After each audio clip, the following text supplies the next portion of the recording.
আদম আলাইহিস সালাম তওবা করলেন, রব্বানা যালামনা আনফুসানা, এ তওবা করার পরে ফাতাবা আলাইহি, আল্লাহ কোরআন মাজিদে বলছেন অতঃপর আল্লাহ আদমকে ক্ষমা করে দিলেন। আর বাংলাদেশে আমরা ওয়াজে কই হুজুররা কই 350 বছর কাঁদছে। আদম আলাইহিস সালাম যখন পৃথিবীতে আসলেন তার তওবা আল্লাহ কবুল করতেছিলেন না, ঠিক কিনা? শত শত বছর কান্নার পরে দোয়াতে তিনি হাত তুলে বলছেন, আল্লাহকে ডাক দিয়ে বলেছেন, রব্বুল আলামিন শত শত বছর তওবা করলাম, তওবা কবুল হয় না, তোমার নবী মুহাম্মদ সাল্লাল্লাহু আলাইহি সাল্লামের ওসিলায় আমার তওবা কবুল করে নাও। এতদিন জবাব নাই। 360 বছর, কেউ বলেন 460 বছর, কেউ বলেন 600 বছর। আদম শুধু কানলই, আল্লাহ জবাব দিলেন না। হাবিবে খোদা মুহাম্মদ সাল্লাল্লাহু আলাইহি সাল্লামের নাম নেবার সাথে সাথেই আল্লাহ জবাব দিলেন। কানতে কানতে নাকি তারপরে আরাফার মাঠে গেছে, তারপরে গিয়ে এই করছে, রাসূলুল্লাহর ওসিলা দিছে, হ্যাঁ রাসূলুল্লাহর ওসিলা দিয়া তারপরে ক্ষমা পাইছে। এই কথাগুলোর কোনো ভিত্তি নেই, এগুলো ভিত্তিহীন কথা, কোরআনের উল্টা। আল্লাহ তাআলা মানুষের প্রতি এতটা কঠোর নয় যে তিনি একটা গুনাহ 350 বছর ধরে জমায়া রাখবে। আদম আলাইহিস সালামকে আল্লাহ বলে ফাতাবা আলাই, তাকে আল্লাহ জান্নাতে থাকতে ক্ষমা করে দিয়েছে। সুবহানাল্লাহ, তাৎক্ষণিক ক্ষমা। যদি আদম নবী এক গুনাহ করে 350 বছর পরে ক্ষমা পায়, তাহলে আমরা 350 বছর হায়াত পাবো কয়জনে? তো গুনাহ তো করছি অনেক, তওবা করেও তো লাভ নাই, ক্ষমা তো হবে ধীরে ধীরে। প্রিয় দিনী ভাইয়েরা, আমি আপনাদের সম্মুখে পবিত্র কোরআন মাজিদ থেকে সূরাতুল বাকারার 208 নম্বর আয়াতে কারিমা তিলাওয়াত করেছি। প্রিয় নবীজি মুহাম্মদুর রাসূলুল্লাহ সাল্লাল্লাহু আলাইহি ওয়াসাল্লামের পবিত্র মুখোদ্ধৃত সহিহ বুখারীতে উদ্ধৃত 2টি ছোট ছোট হাদিস আংশিক পাঠ করেছি। আল্লাহ তাআলা তৌফিক দান করলে এখান থেকে কিছু কথা বলবো ইনশাআল্লাহ। আল্লাহ তাআলা বলছেন, ইয়া আইয়ুহাল্লাযীনা আমানু, ও ঈমানদারেরা, তোমরা যারা ঈমান এনেছো, উদখুলু ফিস-সিলমি কাফা, তোমরা ঈমান এনেই দায়িত্ব শেষ মনে করো না, বরং তোমরা ইসলামে পরিপূর্ণ প্রবেশ করো। ঈমান হলো ইসলামে প্রবেশের মেইন গেট। ইসলামে প্রবেশ করার জন্যই ঈমান আনতে হয়। ঈমান হলো মুসলমানের প্রথম কাজ। যদি কোনো ব্যক্তি কালেমাই না পড়ে, ঈমানই না আনে, তাহলে ইসলামের পরবর্তী বিধানগুলো তার ব্যাপারে কার্যকর হবে না। একজন ব্যক্তি যদি কালেমা না পড়ে মারা যায়, আমরা তার জানাজার নামাজ পড়ি না। কালেমা না পড়ে মারা গেলে তাকে মুসলমানের মতো আমরা দাফন করি না। কালেমা না পড়লে মুসলমান বাবার সম্পদের মাঝে মিরাসি আইনে এসে সম্পদ পায় না। কোনো ব্যক্তি কালেমা যদি না পড়ে, তাহলে মুসলিম মহিলার সাথে তার বিবাহ সিদ্ধ হয় না। তাহলে বোঝা গেল ইসলামের যত বিধান আছে সব বিধানের জন্য ঈমান হলো 1 নাম্বার শর্ত। কোনো ব্যক্তি যদি মুসলিম হতে চায়, তাকে 1 নাম্বার ঈমান আনতে হয়। ঈমান হলো বড় গেট, বড় দরজা, যা দিয়ে ইসলামে প্রবেশ করা লাগে। আল্লাহ তাআলা জানেন কিছু মানুষ এখানে ভুল করবে। তারা ইসলামে প্রবেশের জন্য আসবে, মুসলমান হওয়ার জন্যই আসবে, কিন্তু আসার পরে তারা কালেমা পড়ে মনে করবে দায়িত্ব শেষ। এটা তাদের ভুল চিন্তা। এজন্য আল্লাহ তাআলা বলো, ও ঈমানদার, তোমরা যারা কালেমা পড়ে ফেলেছো, উদখুলু ফিস-সিলমি কাফা, এবার তুমি ইসলামে পরিপূর্ণ প্রবেশ করো।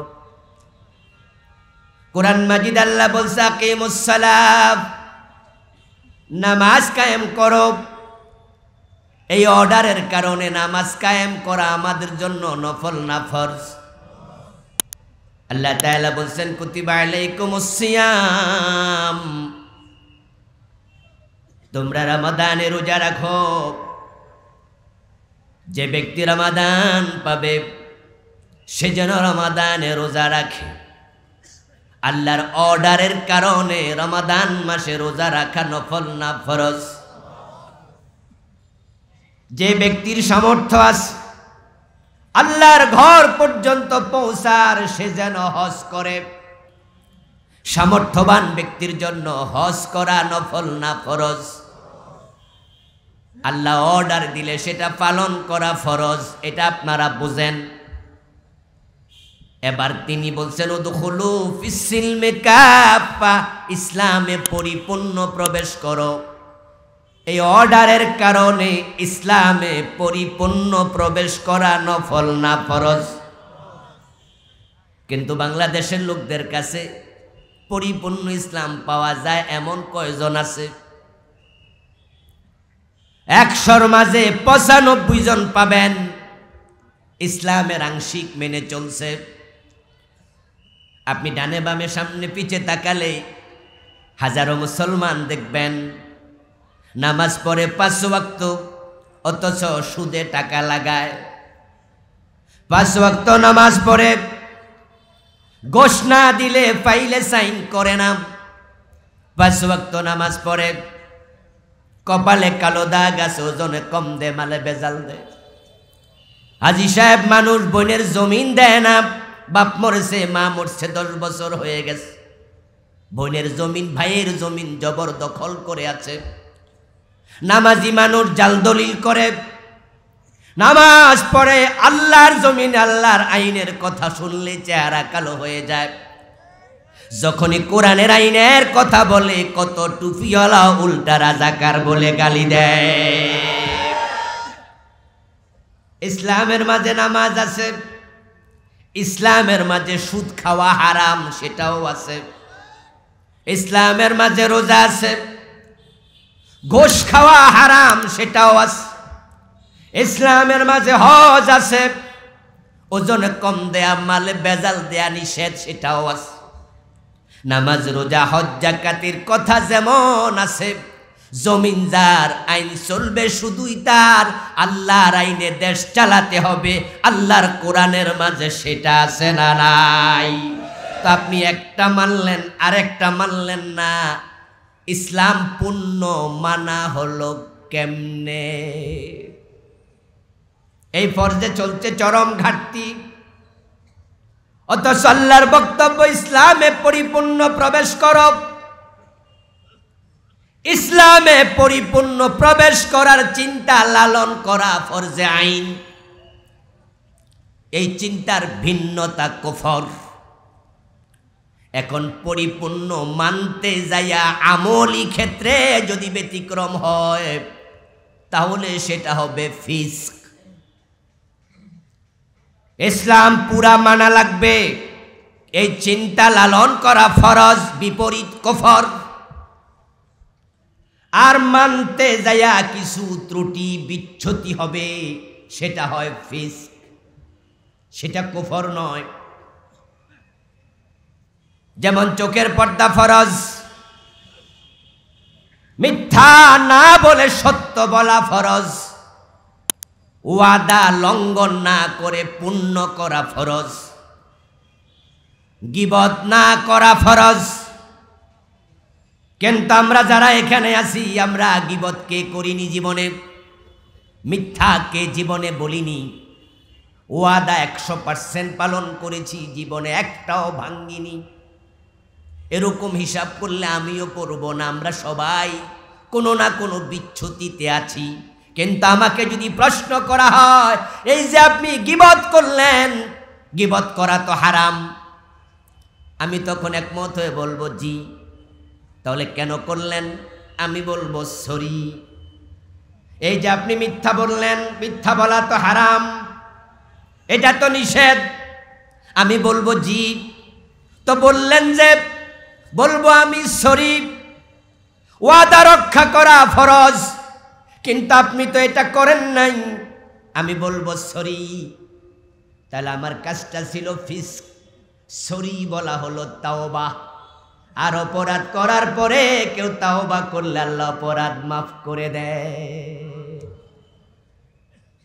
আল্লাহ ভালো করে জানেন তার এই বান্দাগুলো ইসলামের সব বিধান পরিপূর্ণ পালন করবে না, তারা কসুরি করবে। নবী আদমই পারে নাই, আর তার সন্তানরা কেমনে পারবে? আদম আলাইহিস সালামকে আল্লাহ তাআলা জান্নাতে দিয়ে নিষেধ করেছিলেন ওই গাছের কাছে যেও না, যদি যাও ফাতাকুনা মিনাজ জালিমিন, জালেম হয়ে যাবে। কিন্তু তিনি তো গাছের কাছে গেলেন। হযরত আদম আল্লাহর অর্ডার লঙ্ঘন করলেন, কিন্তু আদমের দিকে তাকায়া দেখেন যখনই অর্ডার লঙ্ঘন করে ফেলেন, মাযা কাশজারা বাদাত লাহুমা সাওআতুহুমা, যখনই গায়ের জামা কাপড় খসে পড়ে গেল, আদম আলাইহিস সালাম বুঝে ফেললেন কাজটা ঠিক করি নাই। দেরি নাই, লজ্জিত হলেন, গাছের পাতা ছিঁড়ে নিজের লজ্জাস্থান আবরিত করলেন। মনে মনে আবার ভাবছেন ভুল তো করে ফেলেছি, এখন ভুলের সংশোধন কেমনে হবে? এর আগে ভুল করার কোনো অভিজ্ঞতা আদমের নাই, তাই সংশোধনের নিয়মও তিনি জানেন না। কিন্তু মানুষের মনের খবর সবচেয়ে বেশি জানে কে? তাই ফাতালাক্কা আদামু মির রাব্বিহি কালিমাত, আল্লাহ তাআলা কোরআনে বলেন আদম যখন মনে মনে ভাবছে ভুল তো করে ফেলেছি, তাফিকা ইয়াকসিফানি আলাইহিমা মিন ওয়ারাকিল জান্নাহ, জান্নাতের পাতা দিয়া নিজের দেহ ঢাকতে শুরু করলেন মা হাওয়া সহ মিলে। আর মনে মনে ভাবছেন কামডা করলাম কি? আল্লাহ তাআলা কেমনে তাওবা করা লাগে সাথে সাথে আদমের কাছে তাওবার কালেমা নাজিল করে দিলেন। ফাতালাক্কা আদম মির রাব্বিহি কালিমাত ফাতাবা আলাইহি, আদম সাথে সাথে আল্লাহর পক্ষ থেকে কালেমা পেলেন। ওই কালেমা কি ছিল? আল্লাহ আবার কোরআনে বলছেন ফাকালা রব্বানা যালামনা আনফুসানা, পড়ুন আমার সাথে, রব্বানা যালামনা আনফুসানা ওয়া ইন লাম তাগফির লানা ওয়া তারহামনা লানাকুনান্না মিনাল খাসিরিন। এই আলোচনার মাঝে বারবার ফা শব্দটি এসেছে, ফাকালা, ফাতালাক্কা, ফাতাবা আলাই। ওলামায়ে হযরত জানেন যে ফা এটা হরফে আতফ। হরফে আতফ তো 10টা, এক একটার এক এক অর্থ, ওয়াও, ফা, সুম্মা, হাত্তা, ইম্মা, আম, আও, বাল্লা, লাকিন, এই 10টা হরফে আতফ। তার মাঝে ফা আসলে তাকিব, একটি কাজ সংগঠিত হওয়ার পর পর আরেকটি কাজ, ব্যবধান বেশিক্ষণ থাকবে না, কিছুক্ষণ পরেই হবে, এটার জন্য আসে ফা। আর ব্যবধান সহ হলে আসে সুম্মা, সুম্মা লিতারাখি। হযরত আদম আলাইহিস সালামের গাছের ফল ভক্ষণ করা, গা থেকে কাপড় খসে পড়া, তারপর আল্লাহর পক্ষ থেকে কালেমা প্রাপ্ত হওয়া, তারপরে তাওবা করা, টোটাল আলোচনার মাঝে আল্লাহ বারবার বলেছেন ফা। অর্থাৎ আদম নবী যখনই গাছের ফল খেলেন তখনই গায়ের কাপড় পরে গেল, যখনই পরে গেল তখনই মনের মাঝে দুশ্চিন্তা তৈরি হলো, কামডা করলাম কি? অনুশোচনা আসলো, লজ্জিত হলেন। গুনাহ যখন মানুষ করে তখন লজ্জিত হওয়া, অনুশোচিত হওয়া, এটা আদমের চরিত্র। আর অপরাধ করার পরে বুক ফুলাইয়া কথা বলা, অহংকার দেখানো ইবলিশের চরিত্র। আদম আলাইহিস সালাম আল্লাহর একটি কথা শোনেন নাই, ঠিক অনুরূপ ভাবে ইবলিসও আল্লাহ তাআলার একটা কথা শোনেন নাই। আদম আল্লাহর একটি কথা না শুনেও তিনি নবী, তিনি আমাদের বাবা, তিনি জান্নাতি। আর আল্লাহর একটা কথা না শুনে ইবলিস হয়ে গেল মারদুদ, ইবলিস হয়ে গেল কাফের। কারণ শুধু একটা আদম গুনাহ করার পরে, অপরাধ করার পরে আদম নবী অনুশোচনা করেছেন, তাওবা করেছেন, লজ্জিত হয়েছেন। আর যে তাওবা করে আল্লাহ তাকে বড় পছন্দ করেন। সুবহানাল্লাহ। قال رسول الله صلى الله عليه وسلم ألا كلكم خطاؤون خير الخطائين التوابون। নবী মুহাম্মদ বলেছে, ও আদমের সন্তানেরা, তোমরা সবাই কম বেশি গুনাহগার, তোমরা সবাই ভুল করবে। তবে ভুলকারীদের মাঝে আল্লাহ তাকেই ভালোবাসে যে ব্যক্তি ভুল করার পরে তাওবা করে। আদম আলাইহিস সালাম তাওবা করলেন, রব্বানা যালামনা আনফুসানা, এই তাওবা করার পরে ফাতাবা আলাইহি, আল্লাহ কোরআন মাজিদে বলছেন, অতঃপর আল্লাহ আদমকে ক্ষমা করে দিলেন। ফাতাবা আলাইহি ফাতালাক্কা আদম মিন রাব্বিহি কালিমাতিন ফাতাবা আলাইহি। আর বাংলাদেশে আমরা ওয়াজে কই, হুজুররা কই 350 বছর কাঁদছে, কানতে কানতে নাকি তারপর আরাফার মাঠে গেছে, তারপরে গিয়ে এই করছে, রাসূলুল্লাহর ওসিলা দিছে, হ্যাঁ রাসূলুল্লাহর ওসিলা দিয়া তারপরে ক্ষমা পাইছে। এই কথাগুলোর কোনো ভিত্তি নেই, এগুলো ভিত্তিহীন কথা, কোরআনের উল্টা। আল্লাহ তাআলা মানুষের প্রতি এতটা কঠোর নয় যে তিনি একটা গুনাহ 350 বছর ধরে জমায়া রাখবে। আদম আলাইহিস সালামকে আল্লাহ বলে ফাতাবা আলাইহি, তাকে আল্লাহ জান্নাতে থাকতে ক্ষমা করে দিয়েছে। সুবহানাল্লাহ, তাৎক্ষণিক ক্ষমা। আত-তাইবু মিনাজ যামবি কামান লা যামবা লাহ। নবী মুহাম্মদ সাল্লাল্লাহু আলাইহি ওয়াসাল্লাম বলেন, যদি মানুষ তাওবা করে গুনাহ থেকে, আল্লাহ এমন ভাবে ক্ষমা করে যেন সে গুনাহই করে নাই। আল্লাহ বড় রহমান, তিনি সাথে সাথে ক্ষমা করে দিয়েছেন। এটাই হলো ফায়ের মাজমুন, ফায়ের অর্থ, ফায়ের মূল মেসেজ। যদি আদম নবী এক গুনাহ করে 350 বছর পরে ক্ষমা পায়, তাহলে আমরা 350 বছর হায়াত পামু কয়জনে? তো গুনাহ তো করছি অনেক, তওবা করেও তো লাভ নাই, ক্ষমা তো হবে ধীরে ধীরে। 250 বছরও পাবো না, 150 বছরও পাবো না, 100 বছরও তো অনেকে পাবো না। তাহলে কি রেজাল্ট দাঁড়াবে? আদমের সন্তান গুনাহ করলে জাহান্নাম ছাড়া উপায় নাই।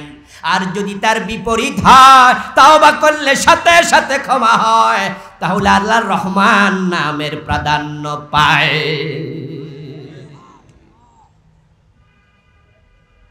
হ্যাঁ, একটি হাদিস আছে, لما اقترف آدم الخطية قال بحق محمد لما غفرت لي قال تعالى كيف عرفت محمد قال لما خلقتني بيدك ونفخت في من روحك فرفعت رأسي ورأيت على قوائم العرش مكتوبا لا إله إلا الله فعلمت إنك لم تضف إلى اسمك إلا حب الخلق إليك قال تعالى صدقت يا آدم لولا محمد لما خلقتك।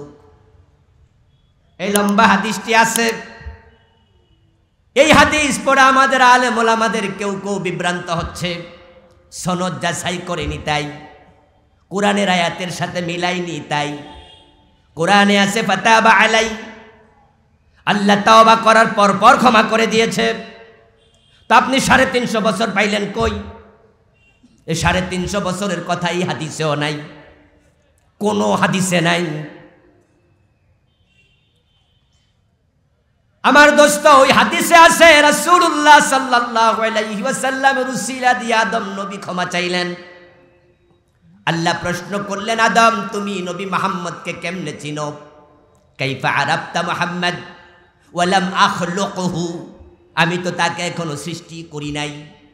আদম নবী জবাব দেন, আল্লাহ আপনি যখন আমাকে নিজ হাতে বানালেন, আমার দেহের ভিতর রূহ ফুঁকে দিলেন, আমি মাথা তুলে তাকায়া দেখি আরশে আজিমের ফিলারের মাঝে লেখা আছে লা ইলাহা ইল্লাল্লাহু মুহাম্মাদুর রাসূলুল্লাহ। আমি তাকিয়ে দেখি আপনার নাম যেখানে শেষ, লা ইলাহা ইল্লাল্লাহ আল্লাহ শব্দ যেখানে শেষ, মুহাম্মাদুর রাসূলুল্লাহ মুহাম্মদ সেখানে শুরু। আমি তখনই বুঝেছি আপনি মুহাম্মদকে বড়ই ভালোবাসেন, তাই আপনার নামের পাশে তার নাম আপনি জায়গা দিছেন, তাই মুহাম্মাদের নামে উসিলা ধরে ক্ষমা চাইলাম। আল্লাহ বললেন, আদম ঠিক বলেছ তুমি, মুহাম্মদকে না বানালে তোমাকেও বানাতাম না। এই হাদিসের ব্যাপারে অধিকাংশ মুহাদ্দিস বলছেন হাযা হাদিসুন মাউদু, হাদিসটা একবারে বানানো মন গড়া। তবে হ্যাঁ, তার বিপরীতে কোন কোন মুহাদ্দিস এটাকে হাসান বলেছেন, এমন বক্তৃতাও আছে। সহিহ বলার দুই একজন মুহাদ্দিসকে আমি পেয়েছি, কিন্তু অধিকাংশ মুহাদ্দিস বলছে বাতিল। বরং 350 বছর পর আল্লাহ ক্ষমা করবে। আয়াতে কোরআনের এটা উল্টা, ফাতাবা আলাই এর মেসেজের উল্টা। এই জন্য যারা বলছে হাদিসটা মাউদু, তাদের কথাই আয়াতের সাথে সঙ্গতি হয়। সেটা আমার আলোচ্য বিষয় নয়। আসুন ফিরে আসি আগের জায়গায়।